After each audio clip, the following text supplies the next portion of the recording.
Every year, hundreds of people go missing under baffling conditions in the woods of North America. One former police detective named David Paulides has investigated thousands of these strange disappearances, and he documents what he finds in his incredible book series called Missing 411. Today, we're going to look at 3 cases from the Missing 411 that might shed a light on what's behind all these strange disappearances. But before we get into today's stories, if you're a fan of the strange, dark, and mysterious delivered in story format, then you've come to the right channel, because that's all we do, and we upload 3, 4, even 5 times every week. So if that's of interest to you, please go to the like button's house on a really hot day and ask them to get you a cold drink. While they're away, hide a large raw salmon in their haze.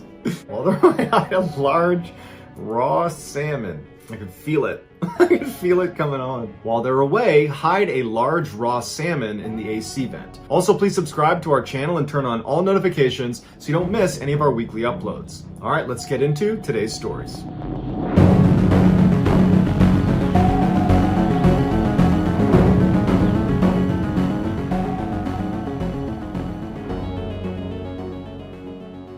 West Townshend is a rural area on the east side of Glastonbury Mountain in the American state of Vermont. This is significant because that places West Townshend in the so-called Bennington Triangle, which is apparently one of the most haunted places in America. The Triangle is a loosely defined area that encompasses the ghost town Glastonbury, which used to be a small logging community centered on the eponymous mountain in southwestern Vermont. The town was abandoned at the end of the 19th century after the logging boom died down, so as a result, the greater Glastonbury area that West Townshend is certainly a part of is now untouched, pristine wilderness that even by Vermont standards is incredibly rugged and remote. The Triangle has earned its spooky reputation due in large part to the alarming number of unexplained disappearances that have occurred there over the last 100 years. Furthermore, over those 100 years, there have been dozens of sightings of the so-called Bennington Monster, which is apparently this 8-foot-tall creature that roams the mountains of Glastonbury, and some people think that creature is behind many, if not all, of these strange disappearances. On November 23rd, 1943, 37-year-old Carl Herrick and his cousin Henry decided to go to West Townshend to do some deer hunting. At some point during their hunt, the pair got separated, and Henry spent some time yelling for Carl and looking around for him, but he couldn't find him, and so he assumed he must have gone back to their camp. But when Henry got back to camp, it was empty, and Henry waited around for a little while for Carl, but he had this sinking feeling that something was wrong, and so relatively quickly, he left to get police. Police show up, they launch this search. For 3 days, they combed the entire area, and there was just not a sign of Carl anywhere. On the 3rd day, Henry discovered Carl's body. He was lying motionless, face down in a clearing in the woods. Initially, Henry thought maybe he was still alive, so he ran over to him and rolled him over, and very quickly realized that no, Carl was deceased. However, there weren't any obvious injuries to Carl's body. He had some minor scratching on his arms and on his hands, but that was about it. Henry looked around the area and he found Carl's rifle that was loaded leaning up against a tree 70 feet away from where Carl was. Next to his rifle on the ground was an expended shell casing. Also, around Carl's body were apparently huge bear tracks. The official cause of death was baffling. Carl, apparently, was squeezed to death to the point where his rib broke and punctured his lung. So the theory became Carl must have been out here by himself. He encountered a black bear. He fired one shot at the black bear. Thinking it was down, he walked over to check, and the bear attacked him and squeezed him and killed him. The end. But not so fast. If Carl encountered a black bear and fired one shot into the animal based on the one found shell casing, that one shot is not going to be enough to put that animal down, or very rarely is one shot going to be enough to put down a black bear. And Carl, being a hunter, he would know that, and he would want to keep some distance with his weapon up aimed at the animal in case he needed to fire again. But even if Carl was really confident that one shot had taken the bear down, well, why would he risk his life by checking on the animal to make sure it's down without his gun? Why did he place it against a tree and then walk 70 feet over to this animal that if it's not dead, it poses an enormous threat to you? You're all alone and unarmed with a huge bear that you've shot? No one's gonna do that. You're gonna carry your gun. But even if all of that happened, that Carl, unarmed, approached this bear thinking it was dead, but the bear's not dead, he's lying in wait and he leaps up and attacks Carl. Even if that happened, black bears don't squeeze people to death. They might scratch you and bite you and rip you to pieces, but they don't squeeze you to death. And Carl only had light scratching on his wrists and on his hands. He did not have any signs of a traditional bear attack. So either this is the first time in the history of black bears that a black bear squeezed a person to death, or something else squeezed Carl. But what kind of an animal is, one, so strong it can squeeze a man's chest to the point where it breaks his ribs, and two, happens to be roaming around the Bennington Triangle? Makes you wonder. Ape Canyon is a gorge on the southeast portion of Mount St. Helens in the American state of Washington. The canyon is so named after a group of miners alleged that ape men, aka Bigfoot, attacked their cabin there in 1924. And if you want to learn more about that specific event, I covered it on my YouTube channel in an earlier video. It's right here. It's called Scariest Bigfoot Attacks, and I'll also include a link in the description. And while some people believe there are literally ape men running around this gorge on Mount St. Helens, there's never been a confirmed sighting. However, there was an event in 1950 that forced the general public to come to terms with the idea that there could be ape men running around Ape Canyon, or at least a large predator somewhere out there. In 1950, 32-year-old Jim Carter was a member of the National Ski Patrol at a ski area called the Milwaukee Bowl, which is in the state of Washington. Like everybody else on the ski patrol, Jim was a highly skilled skier and mountaineer. In May of that year, Jim was a part of a 20-person climbing party from Seattle, Washington. Their plan was to go to Mount St. Helens, hike up above the tree line, pick a spot, and then ski back down again. So the group arrives at Mount St. Helens, they hike up the mountain, they reach the spot where they want to ski down from, they sit down, they're putting their skis on, and Jim puts his on, and he says to the group, hey, why don't I ski down a little ways? I'll set up my camera on a tripod, and I'll take a picture of you guys as you pass, and then I'll follow you down to the bottom. And the group said, great, that sounds awesome. And Jim wanted to use his camera, so it was a win-win. So Jim, in full view of the entire group as they're getting ready, he skis down a little ways and then turns left into an area called Dog's Head, which was a little bit flatter than the area they were in, so probably a better spot to set up his tripod. But as soon as he turned left into that area, he was out of view of the main group. So after a few minutes, as the group is getting their stuff on, they took a little bit longer because they're trying to time it so they all leave at the same time because they want to get this picture all at once. And so they take a little bit of extra time, they're all ready, and then finally they head down and they make that left. They're going to pass by Dog's Head specifically so Jim can take their picture. But when they bank around the corner, Jim's not there. And so they're looking around and they're saying to each other, did he tell us he was going somewhere else? Because it seemed an awful lot like he was going to Dog's Head, but obviously he's not here. And so someone said, well, maybe he got annoyed with us because we were taking so long to get ready up there and he just already went to the bottom. And so they agreed that's what he did. And so they got back together again and they headed down to the bottom. But when they got to the bottom, Jim wasn't there. And so they sat there for a few extra minutes looking up at the mountain, and they're kind of scanning down at the bottom and they're looking all over the place, but there's no sign of Jim. And so the group started to get really worried and they contacted authorities. When the first search team arrived, they went up to the area where the group thought Jim had been setting up at Dog's Head. And as they were looking around, all they could find was this discarded film box. So not any film or camera inside, just a box that would have held the film. It was kind of buried in the snow. Near this film box, they found Jim Carter's ski tracks, and they were not angled south towards the bottom of the mountain where the whole ski group had gone. They were angled east towards Ape Canyon. And they followed Jim's tracks, and they said they never deviated. They were total straight lines, like he was not trying to slow down. In fact, he was trying to go as fast as he possibly could. And at some point, he began leaping over these huge ice crevasses that if you mistimed, it's a death sentence. You're going into the crevasse. And he didn't just jump over one, he jumped over 2, 3, 4 at full speed without slowing down. And then his tracks got all the way to the edge where it overlooked Ape Canyon, and he went flying off. When the head of the search team saw this crazy ski line from Jim Carter, he said to the media that the only reason a guy like Jim, an expert skier who would never take risks like this, the only reason he would be skiing like this is if his life was in danger or if he was being pursued. So the search teams moved down into Ape Canyon, and for 5 days, 75 people combed the entirety of Ape Canyon up and back over and over and over again. They never found Jim, and they never found his skis or his camera or anything.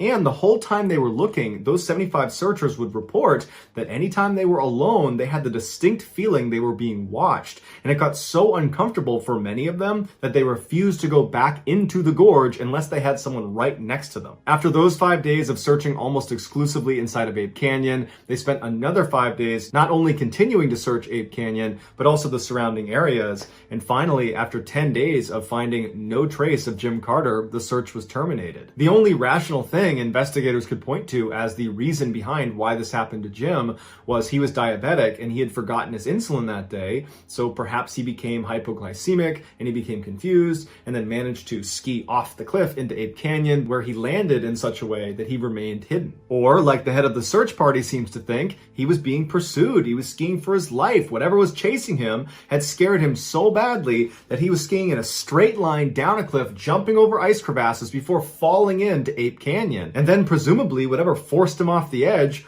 went down and scooped him up and took him away, and that's why they couldn't find him. But unless someone finds his body or finds some other piece of compelling evidence, we will probably never know for sure what happened to Jim Carter. Somewhere out in the Sierra Nevada mountain range lies a small hunting camp that's been there since the 1950s. Despite its fame, only a handful of people know exactly where this camp is. But even if you were given explicit directions on how to get there, you might just walk past it because it's tucked away in the middle of the woods up on this mountain. It's just a small fire pit, a couple of logs around it, another log set up for cutting wood, and there's some paths that have been beaten down over the years from its occupants, but it's pretty much unremarkable. According to camp members, the fastest way to get to the site is by horseback, and it's approximately 8 miles, and it's through very rugged terrain on this mountain, and it includes a 4,000-foot elevation gain. However, this 8-mile trail is not marked, and every year it changes slightly because trees will fall along the way, changing the topography. Ron Moorhead, who's one of the 4 original camp members, laments the fact that anybody knows anything about this campsite. He wishes they could have kept it a secret, but he knew that wasn't an option after what they discovered there in late 1971. In early 1971, Ron was a young man and he was invited out for the first time to the Sierra camp by the 3 founding members. When Ron got there, he fell in love. It was this beautiful, natural, pristine wilderness that overlooked this amazing valley, and they're surrounded by these huge white fir trees. There's a freshwater stream that trickled by, and in terms of hunting, the deer were plentiful. Ron said this campsite was the closest to heaven he thinks he'll ever get. The only real drawback of the site was the large bear population, but they always had guns on them, and they built this shelter out of heavy fallen timbers that they could go inside, shut the door, and they'd be protected from the bears until they left. When there wasn't a bear threat, they slept on the ground in tents. In late 1971, Ron came back to the camp with the other 3 founding members. They'd had a great day of hunting, and they were standing around the campfire just chatting with each other when they started hearing a grunting sound not far away from them in the forest. Now, typically, whenever a bear came to their campsite, it was usually at night, and they would hear it grunting somewhere off in the forest.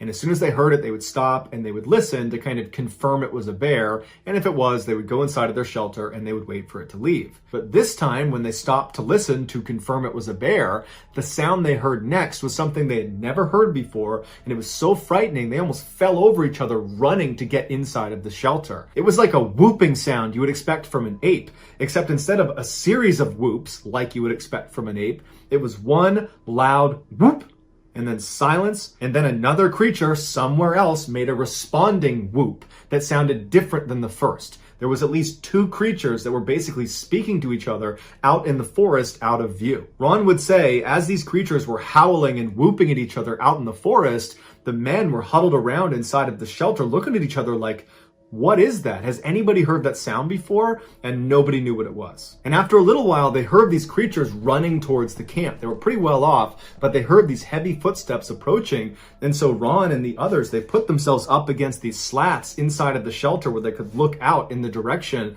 where these creatures were, and they're staring out just past the light of their campfire into the dark forest, and they hear these things running, and they stop. They don't come into the clearing. It's like they're just outside of where they could see, and then their tone completely changes. These creatures, which are now one on one side of the camp and one on the other, begin speaking to each other in a language that almost sounds human, but it was nonsensical. It sounded like an imitation of a human language, but not human. And so Ron and the others are terrified, and they're just staring through the slats, waiting to see this creature that's going to emerge at some point, but it never does. Instead, the creatures continue to stay outside of the light, and they move around behind their shelter out of view. And so Ron and the others move to the very middle of their shelter to get as far away from the walls as they can, because there are breaks in the walls, and they're worried one of these things is going to reach through and grab them. But finally, after hours of these creatures running around the perimeter of their camp, communicating in this totally otherworldly language,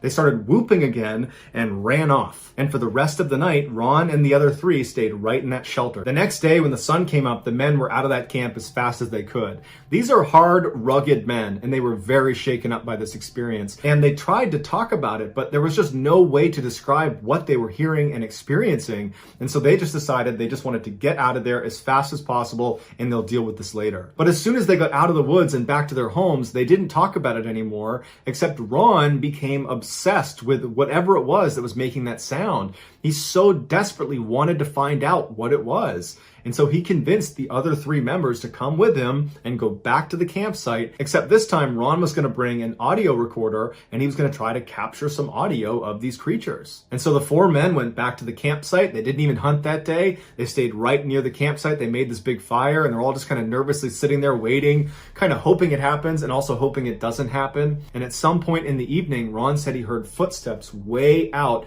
in the middle of the forest and they sounded like they were running towards the camp.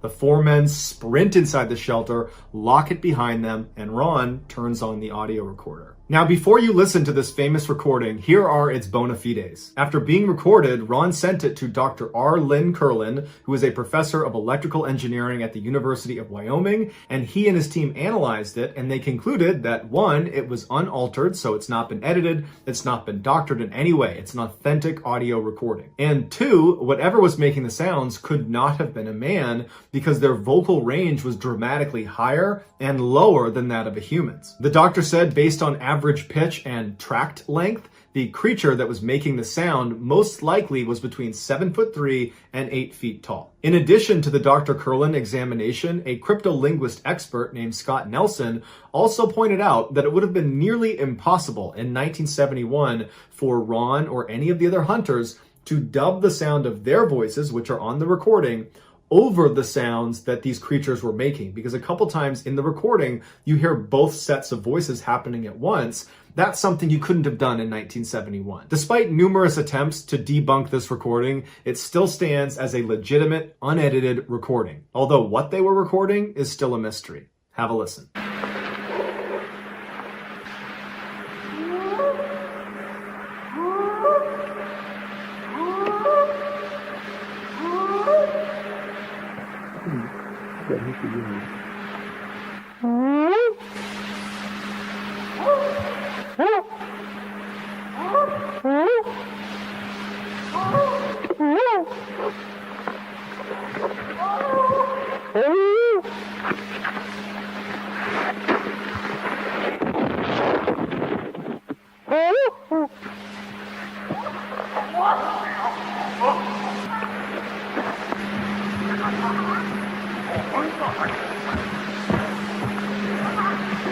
There's 2 of them across the creek at the big rocks.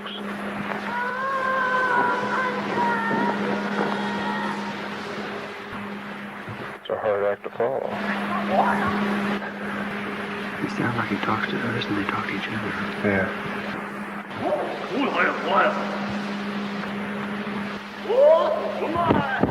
Right there, I just seen movement right through there. Shortly after this recording was made, Ron stopped hunting at this camp. However, over the years, he has gone back several times because he's obsessed with trying to find out what's out in the forest. But he says to this day, he still has no idea. So that's going to do it, guys. If you found the secret in today's video, let us know in the comments what it is and where you found it. So give us the timestamp. And if you're the first to do that, we'll pin you at the top of the comments section. If you enjoyed today's video and you haven't done this already, please go over to the like button's house on the next really hot day and ask them to get you a cold drink. While they're gone, put a large raw salmon in their AC vent. Also, please subscribe to our channel and turn on all notifications so you don't miss any of our weekly 3, 4, even 5 video uploads. If you want to get in touch with me, you can direct message me on Instagram or on Twitter. My username for both platforms is the same. It's JohnBallin416. I also have a ton of content over on TikTok where my username is Mr. Ballin. If you have a story suggestion, please submit it to our subreddit just called Mr. Ballin. It's linked in the description below. So whether I see you on Instagram, Twitter, TikTok, Reddit, YouTube, or some combination, just know that I really appreciate your support. And until next time, that's going to do it. See ya.